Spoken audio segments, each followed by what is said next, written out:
All right, we are live, everybody. Welcome back to another episode of Let's Talk Lake County. I'm your host, David Rich. I have a recurring guest on. One of my most favorite guests ever is Dr. Mary J. Ruwart. Mary, how are you? I'm good. Glad to be here. Thank you for inviting me. Absolutely. Thanks for showing up, and especially in short notice. I think I texted you like 5 days ago or something like that. Usually when we text about it, it takes a couple weeks for each one of us to get aligned. So every other time you've been on this show and the other shows, it's been for talking about healthcare, vaccines, so on, because of your PhD in biophysics. You worked in a pharmaceutical company's board for 19 years. You've written books on it. You're the real deal when it comes to that. But I also know that you have been a member of the Libertarian Party and an advocate for it for some time. And I've been trying to get Chase Oliver to come on, and I dropped the ball a little bit on that. Hopefully I will get him on anyway, and hopefully Spike will come back on too. But I really want to talk about libertarianism. I think it's something valuable to discuss, especially nowadays with the two political parties at the top are just at best ridiculous. At worst, just wholly. But I've been an advocate for third parties for a while. I always advocate for the Libertarians or the Greens, depending on what's going on at the time. I voted Libertarian many times. I voted for Joe Jorgensen. I voted for Gary Johnson twice. I love libertarianism. I consider myself to be one in certain respects, applicable to certain areas of the human condition, especially for me when it comes to your body. I'm extremely libertarian. No touchy. This is mine. So, but let's talk about, why don't you first of all tell us like how you got, what about libertarianism caught your eye, or the party itself? Well, I became a libertarian in college, although it was prior to the formation of the party. And I think we need to distinguish here between the libertarian philosophy and the Libertarian Party. 100%. Recently, they haven't been the same thing. Right. But there was no party back then. We're talking the late 60s. And I recognized that the libertarian philosophy was not too dissimilar from the 11 years of Catholic schooling I had, where the primary thing I came away with was loving your neighbor as yourself. I considered libertarianism the political expression of that. Okay. And even though I wasn't a practicing Catholic anymore, I think I felt like loving your neighbor as yourself was a very practical philosophy. It made sense to me. And it seemed to be, maybe after all that schooling, or maybe it's just my personality, but it seemed to be natural. So I really, that's what drew me in. Because if you love your neighbors yourself, you're not going to aggress against them. And basically the libertarian philosophy is the non-aggression principle, that we don't initiate physical force, fraud, or theft against our neighbor. Certainly we can defend ourselves. That's okay. It's probably a good thing to do in many cases, most cases, although I do respect people who feel that even defense is probably not in their wheelhouse. I get it. But that's not me. I feel defense is justified, and I think you can defend yourself in a loving manner. For example, let's say somebody came into my house and was going to, with a knife or a gun, and was going to hurt me, and I responded by pulling out my revolver and shooting them, but not killing them.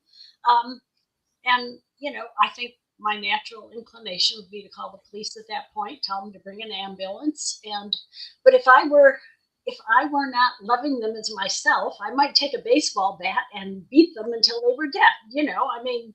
That's the difference, is that you stop somebody from hurting you, you defend yourself, but you don't take that extra step to go above and beyond what you need to stop them. That's kind of the way I think about it, defense, if that makes any sense. No, it does make sense. I remember, like, in my intro to philosophy class, when we were talking about ethics, we talked about like things like pacifism and the degrees of it and stuff like that. I actually have a book on the opposite side of that called Pacifism as a Pathology. Like this guy who wrote, I haven't read it yet. I remember, I was like, that's an interesting title. But I know that part of the gist of the book is that, like, you sit here and he'll say something like, your moral self-righteousness because you don't want to hurt anybody. Your people are getting slaughtered and you do nothing because, you don't think it's okay to hurt people. He's like, that's not okay. Things like that. So no, that sort of thing is that's a difficult. I guess in a situation like that, somebody breaks into my house with a revolver, and I don't know how I would act. I have a gun. My guess is I would just shoot him. I don't know. But I also might be too afraid to. I don't know. I don't know. Yeah, I don't know. You don't know until you're there, and I don't either. I just know that going beyond the step of preventing them from hurting you, right? This doesn't seem consistent to me with loving your neighbor. Right. Even though self-defense seems like it, because really, in a way, if you let somebody, again, this is my thinking of it, if you let somebody beat up on you and don't suffer the consequences of that, then you're just teaching them that that's okay, and that's the next step to doing it to a whole group of people, and then you have Nazi Germany. That's interesting. Yeah, I mean, I'm thinking about, like, withholding justice is not an act of love. That's the way I think of it. Yes, yeah, but I respect people who feel like they don't, for them, they can't take that step. That doesn't feel natural to them. That they'd rather take the beating or whatever. Then okay, I get that. I can understand that perspective too. And of course, it's their body, so it's their choice. But my feeling is that somebody who hurts others, unless they suffer the consequences for that, are probably going to keep at it and get more vicious as time goes on. I mean, that's why we talk about people when they're young, starting with hurting animals and then graduating people. Oh yeah, for sure. Can I just read something? This is Libertarianism article in the Stanford Encyclopedia of Philosophy. Sure. Libertarianism is a family of views in political philosophy. Libertarians take individual freedom as the paramount political value and understand coercion to be the antithesis of that freedom. While people can justifiably be forced to do certain things, most obviously to refrain from infringing the liberty of others, they cannot be coerced to serve the good of other members of society. So, do you think that's kind of a decent description? Well, that's.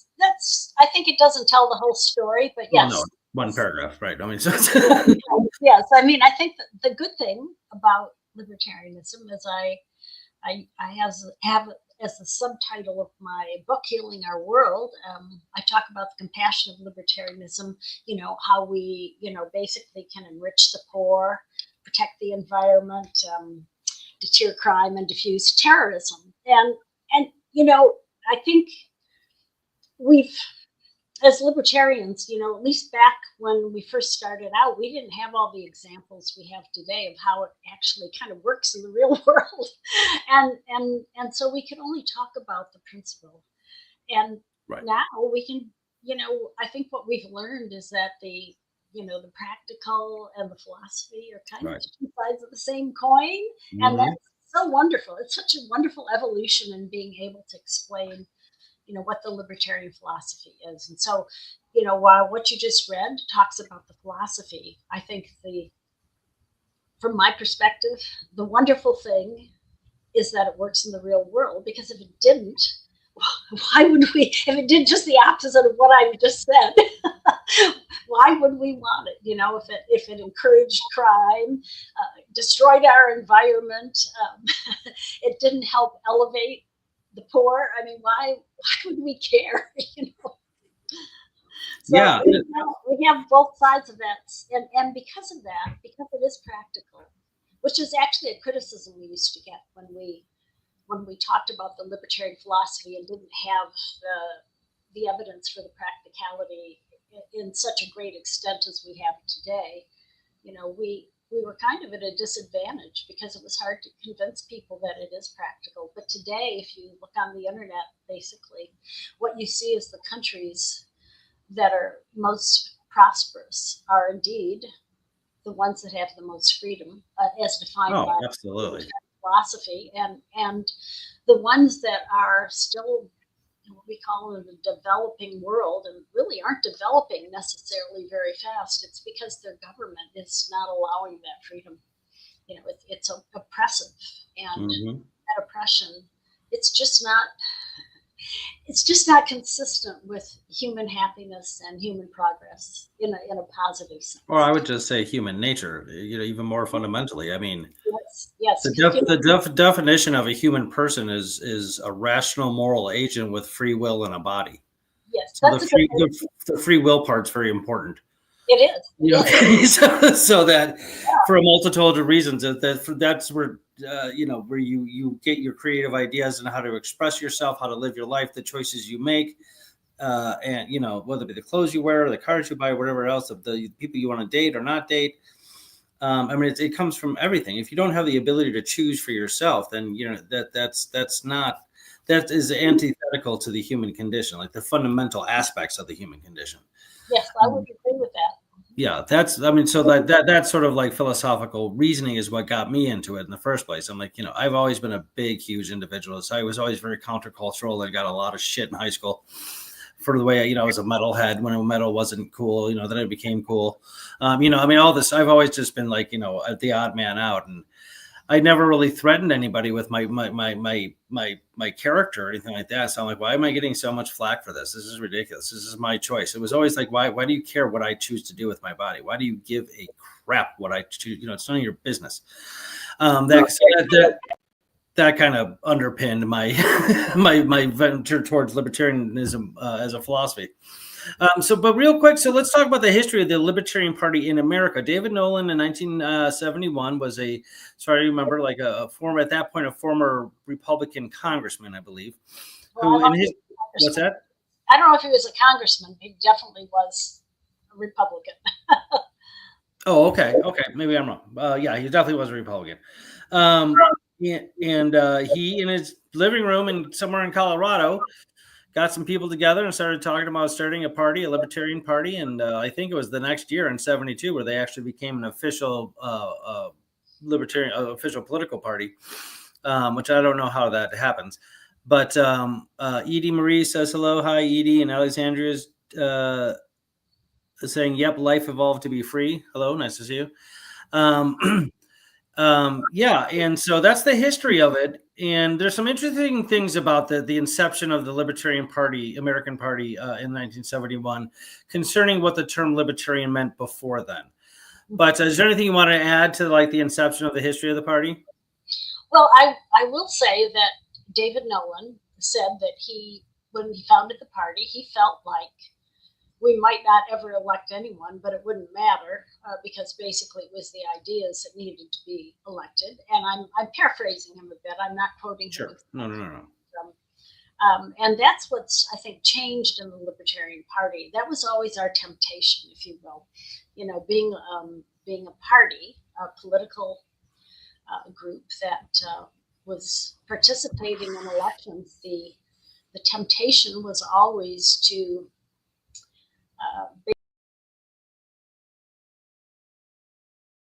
say sell out. I mean, dumb down our philosophy, or not quite represent it in a straightforward way in order to appear, for the most part, like Republican light.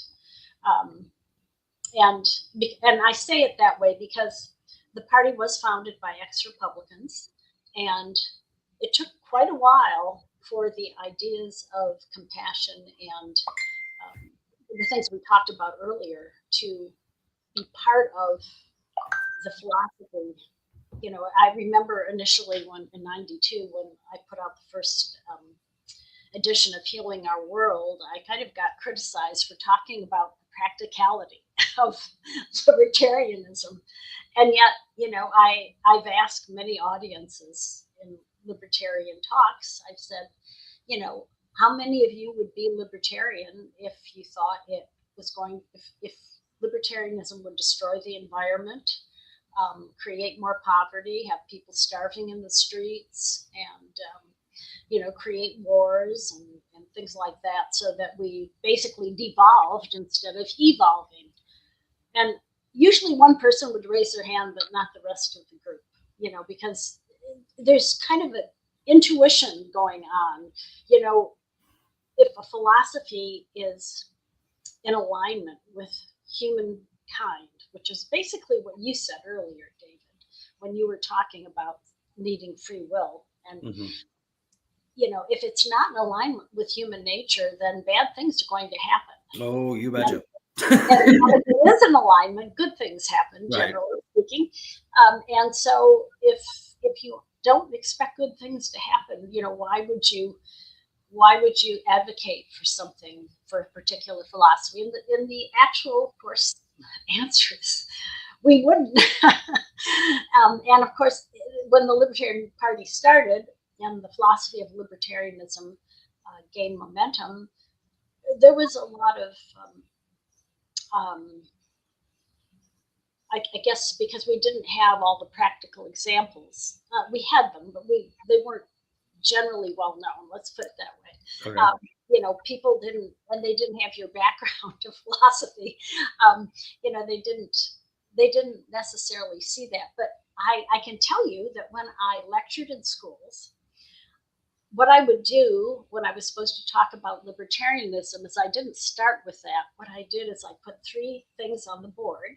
I put the minority should rule the majority should rule the minority, or everyone should rule themselves as long as they don't initiate physical force, fraud, or theft against others.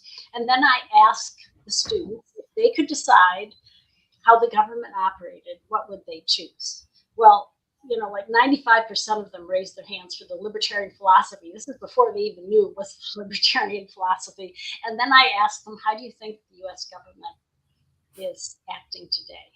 Most of them raised their hands for the minority rules the majority, or the majority rules the minority. But hardly anybody. I mean, maybe I'd get one in the group to think that the government actually acted in the libertarian way. So it's interesting because these were high school and college students. So they're young people, but already they've figured out that their gut is telling them, you want the non-aggression principle as your principle. And that's not what's happening. So I thought that was a very good way to start and share with them that the libertarian philosophy is actually what they voted for. And then, of course, we get into the details. And then it was harder because there's so much propaganda in schools, thinking that the poor are going to continue to be poor unless we have welfare. And as somebody who actually rented apartments out to welfare recipients, I knew that actually the welfare was creating more poverty than it was helping. And of course, I talk about that in Healing Our World and why that happened. It was a very sad thing because people were entrapped in that system, and they could never get out once they got in. Interesting. Okay, so I think that's one of the pushbacks against the Libertarian Party, at least, is that they're afraid that it's not going to be practical enough to solve all our social ills. I think when some people, when they hear libertarian or libertarianism, they think of like the Koch brothers or like greedy, wealthy billionaires who just want more for themselves. So like without government regulation, they can do that. I'm sure you've heard this before. Oh, of course. Right? Okay. So what would you say to that? Well, it's actually government regulation that allows the rich to get richer and penalizes the poor, because the wealthy, of course, can work around the regulations in some way. Maybe they contribute to the campaign of some influential congressperson that's going to pass, laws in their favor. But the poor person, of course, doesn't have that option. And the poor person is going to get hurt by the regulations because they can't jump over the hoops. For example, the minimum wage law, it sounds great in practice, that, they're going to get higher wages, but that's not what happens. What happens is if the employer is forced to pay a wage that is higher than what the person can actually do in terms of giving back to the employer the proper work, then the employer's not going to hire them. What they'll do is they'll mechanize, or they'll hire somebody who is a little overqualified for the job. So they not only do their job, but they do that extra that will allow them to get promoted and do more. In fact, I can tell you one of my own experiences. You know, I was rehabbing low-income housing in Kalamazoo, Michigan, and I was approached by a guy who lived down the block, and he could see that we were going to be spending quite a bit of time rehabbing this building because it was really a mess. And he came up to me and said, you know, I could come and I could clean up some of this debris and stuff, you know, and you only needed to pay me. He named a pretty low price. It was under the minimum wage at that time. And, you know, I would have been happy to hire him to do that. But I felt like, you know, of course, it would have been a violation of minimum wage laws. And I did not want to take that chance, you know, at that point in time. Now, today I might think differently, but back then I was young and dumb, right? So, but, you know, I would have been happy to hire him, and he could walk to work. I mean, and he was kind of partially disabled. So, I mean, I would have loved to give him a job, but I couldn't pay him more than he was worth, you know, so I couldn't hire him. And I would have been happy to. And I was really torn, quite honestly, about that. I really went home and felt bad about the whole thing because I would have liked to give him that, because I could have written him a wonderful reference, you know, if he performed, and I had every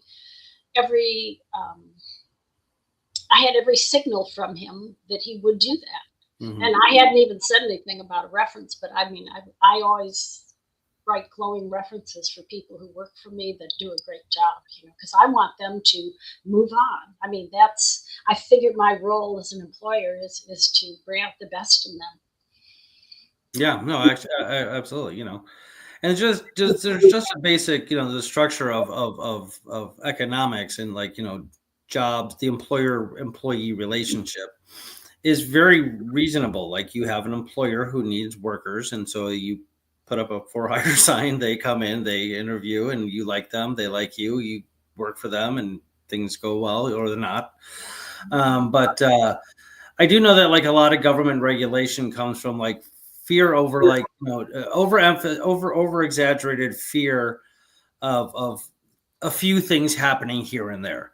And all of a sudden you have to make, like, these national laws, you know, that like, it's like everybody else, and causes unforeseen complications and consequences and things that you didn't expect, and it ties their hands with it doesn't need to be, you know, stuff like that. You know, like in the 1800s, you know, Marx saw going around to get into economics was some pretty bad stuff.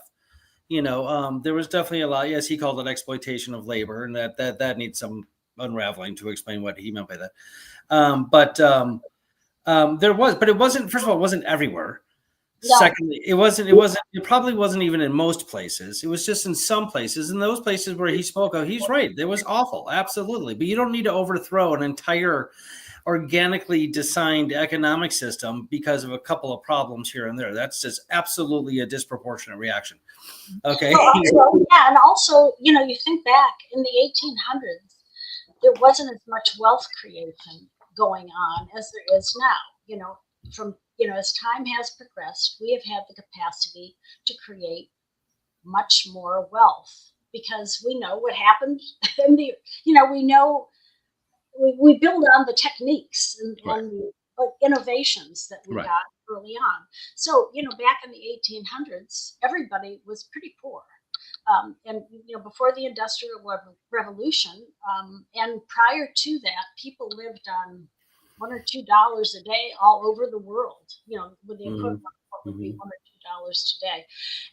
And what changed that was the Industrial Revolution, which was innovation. And that really started, you know, mostly in the Western world, because it was the freer world in the United States. Britain actually, you know, it's funny. We had this revolution in the United States because Britain was too nasty to the colonists. Well, what happened, that backfired. So, because it was happening in Britain too. So what happened is in the late 1700s, early 1800s, Britain let go of a lot of the regulations that they were putting on their own people right there in England. And then they joined the Industrial Revolution too. And of course, then Europe decided, hey, we want a piece of the pie too. So we're going to, change what we're doing. And there was a lot of overthrowing of monarchies or de-emphasizing the monarchies in many cases. So that, and it wasn't just the monarchy, it was the entire trappings of the monarchy, the regulations and the laws that really enrich the few at the expense of everyone else. So all of a sudden, prosperity happened to more people than it happened before. And of course, when we were pre-industrial revolution or in the beginning of the industrial revolution, yeah, things were bad. I mean, most people, 90% of the population worked on the farms, and farming is more dangerous than just about anything. Especially back then, yeah. Yeah. Oh, yeah, because, the horses stepped on you, or, you had plows. I mean, you had blisters on your hands. You worked an incredible amount of time to produce a little. Today, we have tractors and things like this. It's an entirely different thing. It's still a very dangerous job because of all the mechanical stuff, and children worked on the farm. I mean, child labor started on the farm. It didn't start in factories. So actually some of these children and some of the adults even were much better off in these horrible factories than they were on the farm.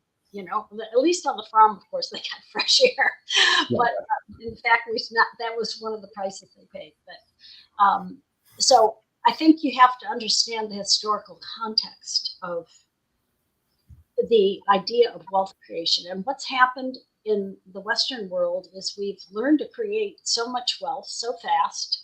And, just think about in my lifetime, we didn't have copy machines when I was in college. Right. Now we have computers, and we can do everything right here. Yeah, right. The average person has one of those, right? They have a technology at their fingertips that I didn't even dream of when I was younger.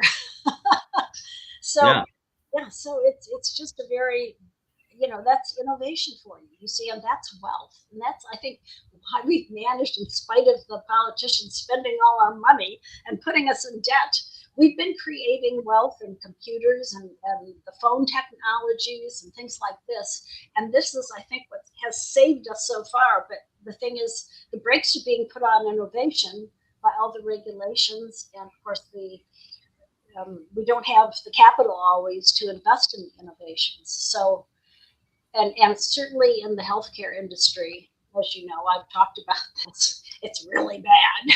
Yeah. I mean, we could have the cures for cancer and everything else, but we've got our government agencies stopping the innovation. Sometimes really life-saving innovation. So it's it's sick. It's disgusting. It's repulsive to hear that that's happening. No, I agree. All right, well, let's talk a little bit more about like libertarianism and economics, because the go-to economic system for libertarians is capitalism, right? Okay, and that makes sense to me for sure. I've spent some time studying economics, Marxism and capitalism, the capitalists, Adam Smith and them, David Hume, John Locke. And I can talk for hours about Marx and capitalism, but it seems like the more natural, the thing that adheres most to the human condition, the fundamental human nature, like I described earlier, is capitalist system, meaning that you choose to like bring something to market and you sell it, and like that's kind of the totality of it. Okay, you hire people to help you, that kind of thing. I know one conflict between the two sides is the notion of property. Capitalism, I think, the original description of capitalism is an economic system that includes the private ownership of capital, of the means of production, as Marx would call it, and that he found problematic. And other people say, no, that's actually how it should be, because private ownership does not necessarily mean, like, again, exploiting the laborers or treating them poorly or anything like that. It just means that there's somebody who owns the damn company. Okay, okay. Like you do. How do you not have that? Like how do you start a company if there's no ownership involved? Do you want to speak to that at all? Yeah, well, you've seen what happened in communist countries. I mean, Yes. when Marxism was put into place in Russia, people starved, and I mean, Stalin and really Lenin. Lenin and Mao. Yeah. Yes, that's even a better example. They killed so many of their own people, either outright or through starvation, because central planning just doesn't work right. It can't adapt, because it depends on a handful of people to envision the future, and it doesn't happen that way. Or just to like commandeer, like if considering each individual, like say, like a node within a system, to commandeer hundreds of millions of variables that are literally in constant flux and change. Mm-hmm. That's So right. when I was studying system science after my philosophy degree, there are a couple like kind of adages kicked around the department, and one of them was a sufficiently complex system tends to be more efficient when it's decentralized. Because it's again like how I just described it, like a centralized unit cannot control accurately or efficiently or even morally in the human context all these different changing things. It's not possible. So when you attempt with this like draconian attempt to like control everything, the system's going to break. Yes. Guaranteed. Okay. Nature is decentralized and nature can grow anything it wants, just so you know. Okay, go ahead. Yes, nature is decentralized. Yes. That's a good example. That's a really good way to put it. Yes. Yeah. So that's the thing. People like Steve Jobs, or the early computer inventors, or the PCs even. So the people who put together the first PCs, people thought they were nuts. They thought nobody's going to need this. Who's going to? They did it in their garages. Yeah, they did it in their garages, and it was a wonderful thing. And yeah, and here we are. I'm talking to you on one. So yeah, no, it's pretty cool. No, I love technological innovations. I love my phone. Like I can do anything I want. I can ask it any question and get an answer. Like I can research anything. I can listen to any song, watch any movie, read any book. I've got like 600 books on my phone right now. I'm not kidding. It's awesome. Wow. I haven't read them all. I'm not trying to, boast here. I still do it mostly on my computer, but that's mostly because it's so much easier for me to work on the computer. Yeah, that's cool. That's cool. Yeah. What was I going to say? Because we talked a little bit about economics. Okay, let me give you some. I don't want to call it pushback, but like just like kind of like talking about the practical side of libertarianism, its applicability in real life. Because I think some people don't understand like where libertarians would draw the line. And so, okay, yes, you're an individual. It's your body. You own your body and your labor and your house, and that your property is yours. Get it? Got it? Good. Okay. However, what that doesn't mean or shouldn't mean is that because you're an individual with free will in your body out in public, that you get to like urinate or defecate in public. Right. You don't get to do that. Just because you're a free individual does not mean that you get to like just take go to the bathroom in public because you can. That's not what people. I think my point is like, that even though we're each individuals, we still belong. We live amongst other people. Yes. And there are going to be just, again, organic, naturally occurring boundaries around your behavior when you're around other people. Mm-hmm. Right? Yes, but you use the word in public. Maybe that's the problem. You see, if you had a totally libertarian society, public would be very, in public property would be extremely limited if it existed at all. So if you were defecating or urinating on a private road, you would be doing it on someone's property, and they probably wouldn't like that too much. Interesting. Okay, so that would be the accountability within your system. The checks and balances of your behavior is like, well, I own the road, and you're not allowed to do this. It's mine. Okay, but let me try this. You're in your house. You're a libertarian. You own your house. You own everything in it. But is it okay for you to jam heavy metal at 3 a.m. when you live in a neighborhood amongst other people? Well, then you could make the argument, and libertarians have, that that's kind of a noise pollution. In other words, if you can't sleep because I've got my radio turned up to a volume where you can't sleep, then I'm really kind of kind of giving. Well, it could be considered a physical force because sound is physical. Exactly. If you want to tell it that way. Now there are obviously, how can I say it? There obviously are somewhat gray areas. For example, nobody really much worried about establishing property rights in the early days of before the U.S. was colonized by the British or the French or the Spanish.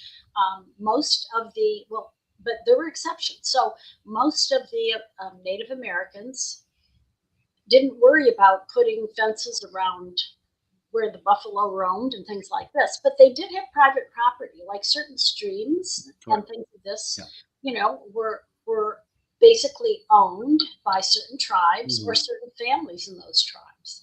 And so what happens is scarcity is what drives the creation of private property. If it's not scarce, and of course, where the buffalo roamed was not a scarce resource in those early days. So nobody tried to claim property rights, which is why I think the Native Americans had problems when the Europeans came over, because of course over in Europe, the land was very precious, and all those boundaries and property rights needed to be established, because there was a high population compared to what was happening in the what would finally be the U.S. continent, or the U.S. and Canada, even same thing, hunting rights, things like this, trapping rights. And when for an example, when the American West was settled, there was no government there. Ooh. So what happened, because they weren't states yet, right? This was just open land. And the U.S. government said, okay, if you go there and settle and you do certain things like put up your boundaries and clear the land or whatever, then we would recognize this as yours when the time came. Well, but like when the wagon trains and other groups went into find such property, they had their own constitution. They were like a little state because they had to deal with each other. And what was going to happen when they came to an area where they wanted to settle? Was there going to be fighting or what? Well, they had dispute ways of handling things. And what was very interesting is, the West was bigger than the United States at that point in time. And there were these little constitutions that the groups of settlers had begun to interact with each other, and they had to find a way, and they did, for the most part, to take the rules of one and the rules of the other and somehow either meld them or negotiate a settlement so that property rights would be respected. And they did that, and one of their big things, of course, was somebody upstream couldn't dam that stream so the people below couldn't get the water. I mean, this was well worked out in the American West. And then the U.S. government came around and said, we're the owners of all this water. Right. So we're going to take over. And of course, then that disrupted that whole ecosystem that had developed. And so, for example, when I was living in northern Kentucky, I had some women come pound on my door and say, hey, would you help us go to these corporations on the river and in Cincinnati and tell them to stop polluting? And I said, well, did you talk to the EPA? They said, oh, yeah, they won't do anything. Oh, good. And the reason they won't is because, the companies pollute, and they kind of get permission to pollute by paying the fines, because the fines are cheaper than stopping the pollution. So it was really this was an education for me, because I didn't realize at that point into my life that this was happening. But that was a big wake-up call for me, because you assume that the government is protecting property that they've said is the environment, and they're going to take care of it. But in fact, that does not happen. They sell out to the highest bidder. Yeah, no, it's gross. Round Lake, Florida, which I believe is the newest mayor of Round Lake, which his name is Brian Brubaker. I've had him on the show. Says you are free to act and free to deal with the repercussions of such acts. Yeah, I mean that's fundamental too, to sort of the moral responsibility and accountability of libertarianism too. Is like, yeah, you're free to choose whatever you want, but every action has a repercussion. It has a consequence. Sorry. Well, that's right. And restitution is generally the form that libertarians prefer. I mean, we throw people in prison, but, then we ask don't ask, we insist at gunpoint if necessary, that the taxpayers pay for that prison and the meals and everything else of that person. But, that wasn't always that way.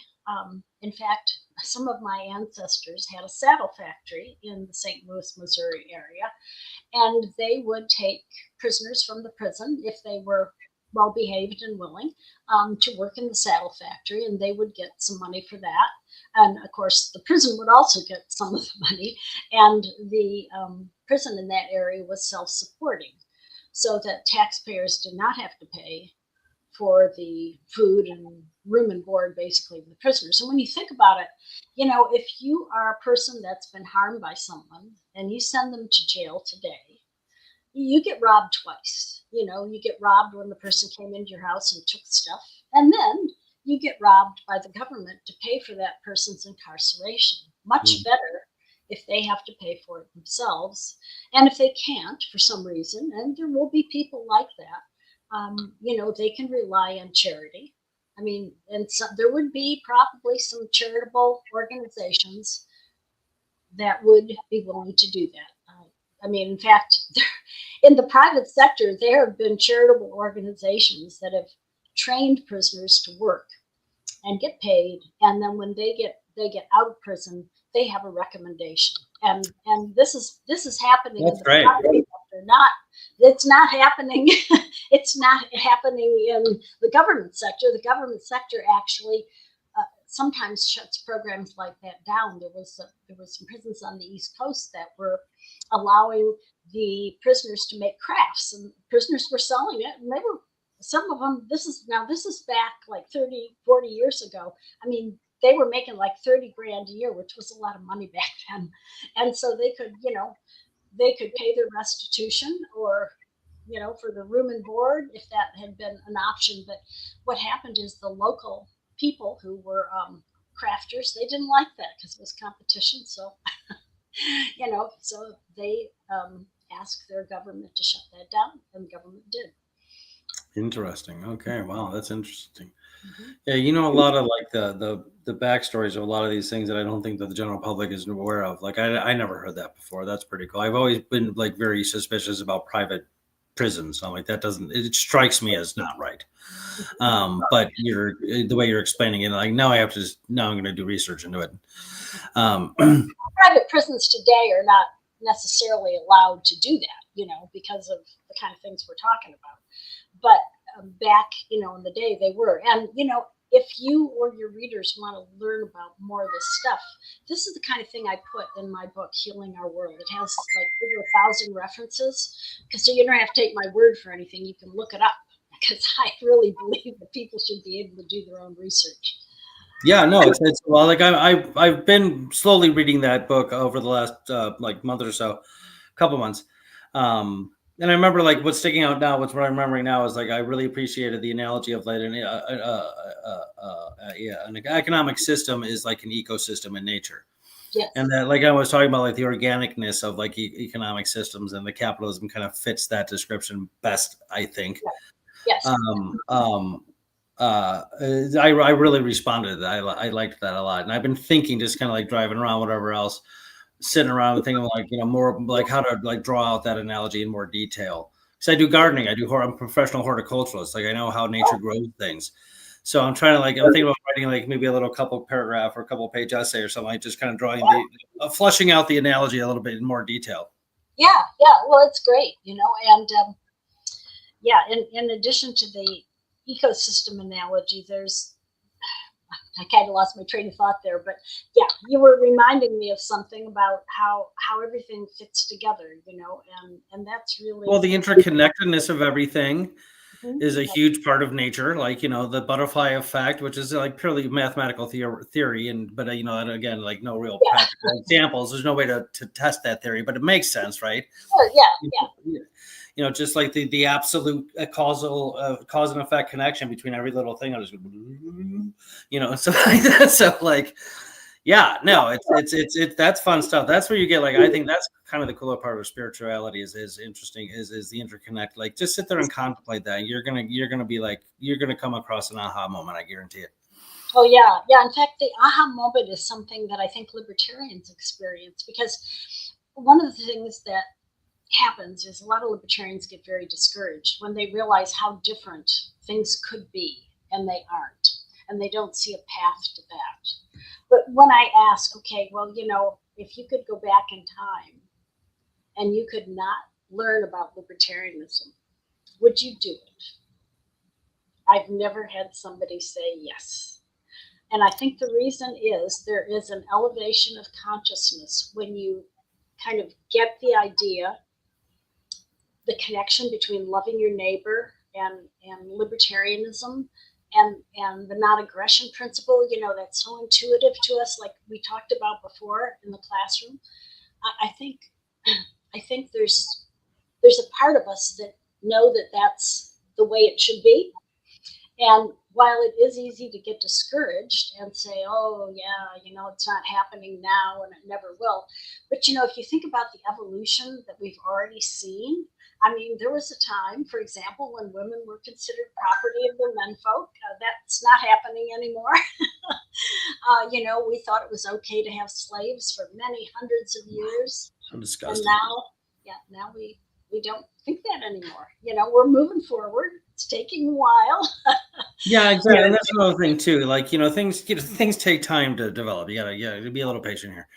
Yeah. So like when I was telling about that thing I wrote for Ryan for Spike about human dignity and how governmental coercion is antithetical to that.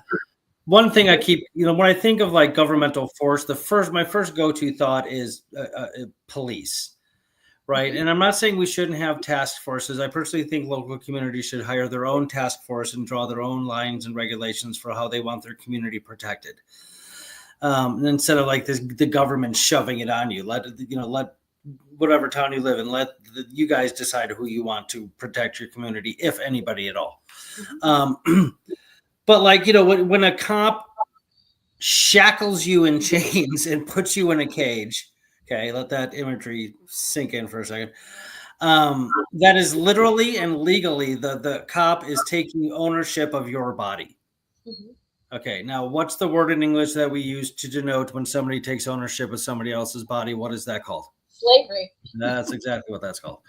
So slavery is still alive and well. And I'm not talking about just American cops. This is all policing ever in the whole universe. Okay, past, present, and future. But like, again, there's a practical side. Well, I mean, like, what if there's a murderer running around? You're just going to ask him to like step into your car? No, like, there might be just some practical exceptions to the rule for sure. Just to keep us safe. But we should strive for to minimize it. I don't think this country takes seriously enough anymore what it means to take away somebody's liberty, even if for like a night in jail. Like, I don't think you realize exactly what that means and how awful it is. Mm-hmm. Because they rolled through a stop sign and they left their ID at home. You shackle them in chains and you put them in a cage. Are you kidding me? Stuff like that. Yeah. Well, one of the things is you read more in Healing Our World, you'll get to the idea of private police. Right. And there have been communities that have private police. And what they do normally is they know that if crime happens and they have to chase down criminals, it's much more expensive for them than if they prevent the crime in the first place. So what they do is they train the citizens of their area what to do to prevent crime. And then if somebody goes out of town, sometimes they go and check on, the house and make sure everything's okay. And it's a whole different way of thinking because our police don't really prevent. In fact, in many cases, they won't even go into a community and take back property. For example, my mother and sister went to a drugstore on their bicycles, and they locked the bicycles up to each other. Well, some people came along and grabbed the bikes, and my mom and sister followed to find out where they were going.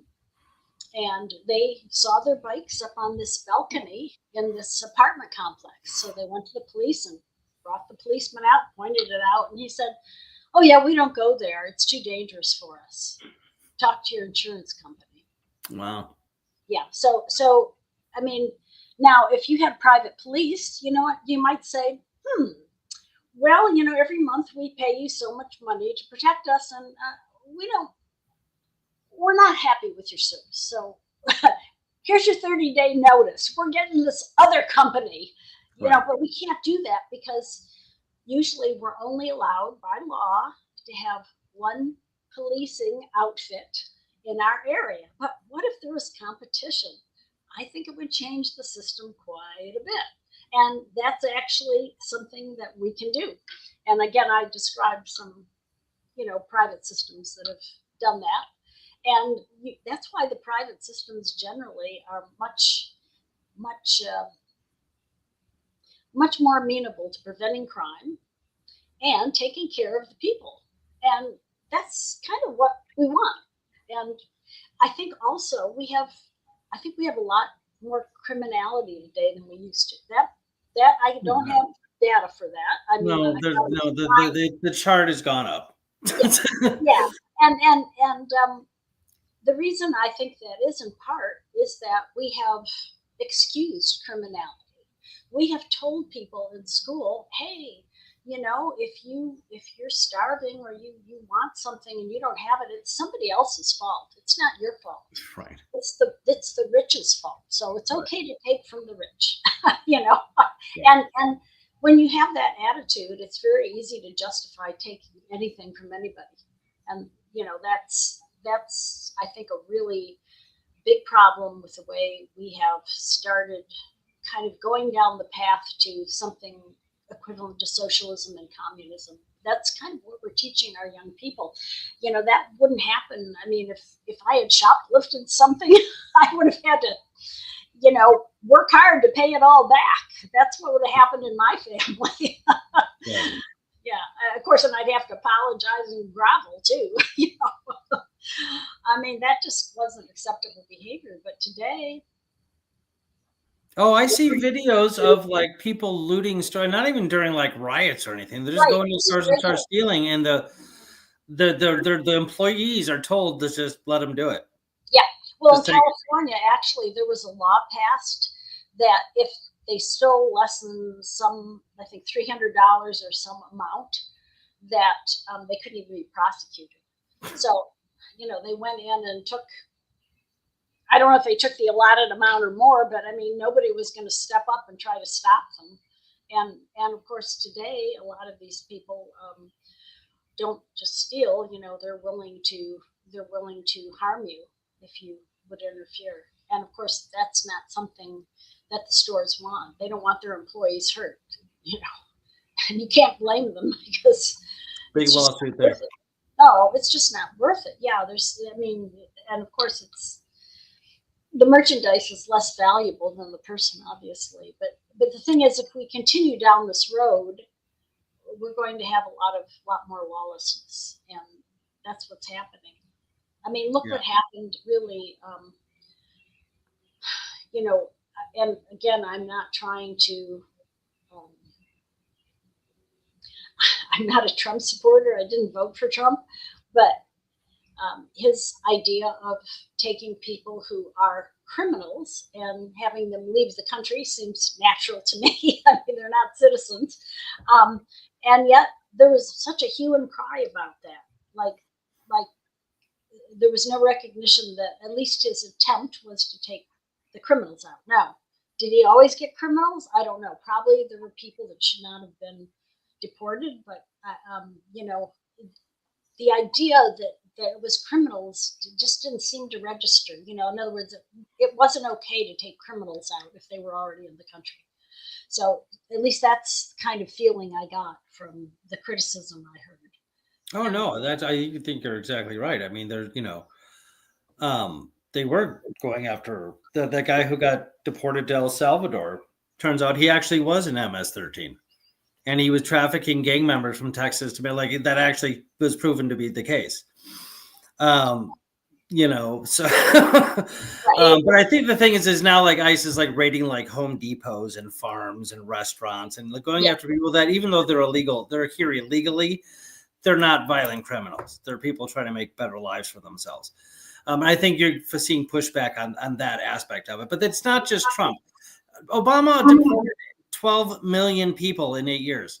Okay, last year in 2024, when Biden was president, the average amount of people deported was 200 a day. Do the math. It was 200 times 365. So don't give me there's just a lot more video footage when Trump is doing it because the media doesn't like Trump. And I don't like Trump either. But it's a very biased, skewed position. Real quick, Ron Lake Ford, which again I think is Brian. Is libertarianism a political party or a belief system that can be wrapped into a party? It is both, but go ahead. Yeah, it's a philosophy. It's really an ethical philosophy. Right. And what happened when the party was formed is there was an attempt to keep us the party of principle as we grew. And there was actually a pushback on that within the party because there was already people who wanted to dumb down the message in order to get votes. Because the Mises Caucus? No, it was way before the Mises Caucus. No, I'm not. So basically, what happened is this was always our ethical dilemma.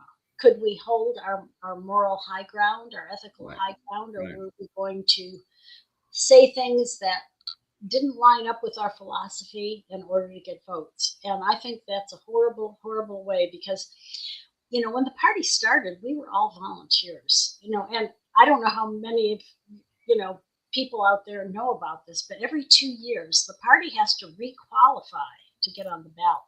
Every 2 years. Unless we get a certain high percentage of the vote, we have to petition in every state, and every state has a different petition number. I think in Texas it was 30,000 last time we did it, but we actually have to get 50,000 signatures. Right, because they're going to find like, oh, you didn't dot the I off. Exactly. And of course, both the parties, Democrats and Republicans, love to make laws like this. And here in Texas, too, what they did is they started having huge filing fees for libertarians. We already were spending probably 90% of what we had in monetary donations and things on getting ballot access. And so there wasn't a whole lot left for our candidates to actually, buy signs or whatever. And it's amazing that we've done as well as we have for as long as we have. And actually, it could be a spiritual movement too. We talked a little bit about that in the beginning, and I've always kind of thought maybe we should have a church of non-aggression, because really, in a way, at least from my perspective, it's a spiritual belief. I don't mean a religious belief. I think it encompasses a lot of the traditions of most religions, because this love concept is, and if you go out and read the near-death experiences that people are reporting now in the thousands, what you find is that most of them are reporting when they come back that the big ticket item, if you will, is love. In other words, they experience love in the experience, near-death experience, and they are instructed that we are here to learn how to love. And, that's almost universal. So if you want to read more about that, you can go to Near-Death Experience Research Foundation. So you take the first letter of each, near, N-D-E-R-F.org. NDERF. NDERF. Yeah. It's amazing if you want to read some of that. And I figure that's probably your if you want to learn something about what happens after we die, that's probably the best information, the best data set that we have. No, that's really interesting. I'm really big into that stuff. That kind of all that like kind of new agey occult stuff I was into for a long time, NDEs and reincarnation. I had to know what happened after we died. I was terrified of death for most of my life. And I've moved past it, but like I had to know. I'm like, are the Catholics right? Am I going to hell? I mean, the Buddhists right? Do I need to be a mystic and snap out of the cycle of reincarnation? What do I have to do to make it a positive experience? If there's anything at all. So no, I'm totally gonna check that out real quick. Again, Brian Brubaker, he's saying, I know it's both, but there are 0 Libertarian Party elected officials higher than the state reps. I think there's been a couple in the federal government. Some dude from Alaska, I think. Well, you could, if you want to count Ron Paul. I mean, he ran as a Republican, but he was overtly libertarian. So is Rand Paul. Well, and Rand Paul, of course, is his son. Right. And Rand Paul has not been as overtly libertarian. Mm-hmm. I suspect he's, but I suspect he's pretty libertarian. So, I mean, if you want to count people that way, but it's really not. See, we don't need to get elected as individuals. Our ideas need to get elected.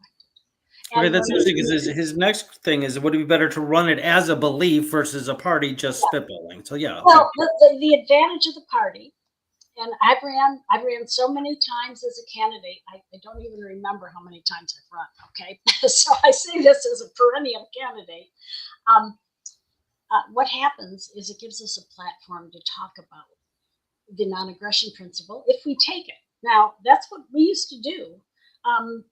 When we ran as in the beginning, when we ran as candidates, we knew we had no chance to win, but we also knew what our philosophy was. We knew what the effects of our philosophy was. And, like the League of Women Voters and other groups that invited us to the debates, they'd come up to us and go, well, you guys actually give us an answer. Something with substance. Yeah. So, I mean, I think that is really what has to happen because, getting elected is, I mean, not that there's a bad thing about getting elected. That would be wonderful, sure. But, Ron Paul was in Congress for, I don't know, 5 or 6 terms. And all he was able to do was be a whistleblower, right. Really tell us that, the Patriot Act was going to be really bad news, for example, and things like that. But he couldn't pass a lot of bills because he, auditing the Fed, for example, was his biggie. But, he couldn't get enough people Congress people to go along because, there's a payoff for being in Congress. If you want to kind of get a feel for it, there's a fun movie. Let's see. I'm trying to think. It was The Honorable Gentleman or something like that. The Honorable what? Gentleman. That sounds familiar. Yeah. Well, isn't also the famous one of, I can't remember the actors. The guy from Life is Wonderful. Mr. So-and-so goes to Washington. Mr. Jefferson goes. Yes, that's another good one. Yes. Yeah. Yes. I mean, basically, the message of those movies, of course, the ending is kind of Pollyanna ending, but I mean, basically the message of these things and the one I was thinking of is this basically this con artist finds out that the biggest con is going to Congress. And his name is the same last name as the congressperson who's just died. So he runs for election and he gets it because people think he's the other guy. He's got the name recognition, right? So he gets in there and then he's starting to clean up. And then, of course, he gets religion and he changes his ways. But it's really, there's just so much ability to enrich yourself by, passing legislation or promoting legislation that the lobbyists want you to pass. And, they contribute to your campaign chest, which means that then you get to get reelected and you get the, $175,000 a year or something like that, plus benefits. It used to be, plus you don't have to pay Social Security. That's, I think, changed. But I think they still have a very special healthcare plan that you and I would really like to have instead of Medicare when you get old. Right. Yeah. So anyhow, I mean, when you, and I think that's one of the things that Doge was trying to do was, try to get some of the fraud out. I think that was one of the best things about the Trump administration was to at least try to get the fraud out. But, it's so widespread. I mean, the system is so corrupt. And I say this as someone who's been studying it for a long time. And it literally kills us. And that's, what my book, Death by Regulation, is about. Literally kills us. Yeah. So, it's sad. And I think the only reason I'm optimistic is I recognize that because the libertarian philosophy brings us the prosperity that we want, decreases crime, protects the environment, does all these wonderful things that we always talk about, but never achieve with government. Eventually, I think people will wake up. It's part of our human evolution. And when that happens, I think we're going to have a much, much better world. It'll never be perfect because we're human, we make mistakes. But I think it's going to happen as long as we don't blow ourselves up first. And I recognize that's a possibility. But I guess I'm kind of optimistic because as a biologist, I see the evolutionary trend.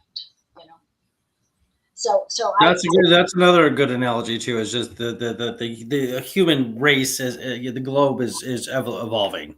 Yes. So not everywhere equally, but I mean it does clearly. I mean the things are a lot better now than they were 200 years ago. Well, and as an example, I always thought, well, maybe the U.S. will go down. They don't. As U.S. citizens, we do not appreciate the concepts of freedom that we were gifted with, and because of that, we might go down. But I always felt that a developing country is going to look on the stuff on the internet, and now there's so many studies showing that freedom and liberty is the ticket to prosperity, that one of them one day is going to say, we're tired of being poor, and we're going to be libertarian. And we have a libertarian president elected in Argentina. And yes, we do. Yeah, that's right. Yeah. Yes. And actually, he was able to balance the budget in 3 months, which is pretty nice. And for those of you who are excited about this and might want to actually maybe see him in person, Liberty International, the organization of which I am chair, is going in August to Argentina. So if you're interested in that, you can go to liberty-intl.org. That's liberty-intl.org and learn about LIWC, Libertarian International World Conference 2025 in Argentina, and you can join us. And I think it's going to really be an experience. And so maybe what I thought may be happening if Argentina works out, I think, and Hong Kong basically did the same thing, except they were just left to their own devices. And they got very rich very quickly. In 1950, they were like nothing. I think they didn't even have a clean water supply. And, they were very wealthy, like their per capita income was comparable to the US when they were taken over by China in the 1990s. So, there's all this information out there showing what's needed to have a prosperous country. And let's hope that if the U.S. goes down, which of course I hope it doesn't, I'll try hard to do my part not to make it happen. But if it does, I hope the developing countries will step up because they've been under oppression for just too long. Yeah, no, for sure. All right, well, and we're at like almost 10 minutes over here. That's how great this conversation is, and I could go on forever, but I need to go do things.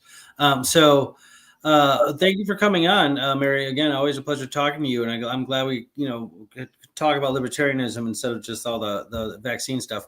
Though we're going to have you back on hopefully someday to talk more about that too as I further read your books. But I appreciate you coming on and representing the Libertarian Party or libertarianism. Sorry. and well spoken, all of it. I love libertarianism. I love individual freedom more than anything in the world. So yeah, I think it's the underpinning to a great many things concerning human prosperity and fulfillment and individuation. And you can't become the best version of yourself if you're not allowed to choose for yourself. Period. End of story. Okay, so that's how that goes. So okay, Mary J. Ruwart, sorry, PhD. Thanks for coming on, everybody. Thanks for tuning in to Let's Talk Lake County. Till next time, keep talking. All right, hold on a second, Mary.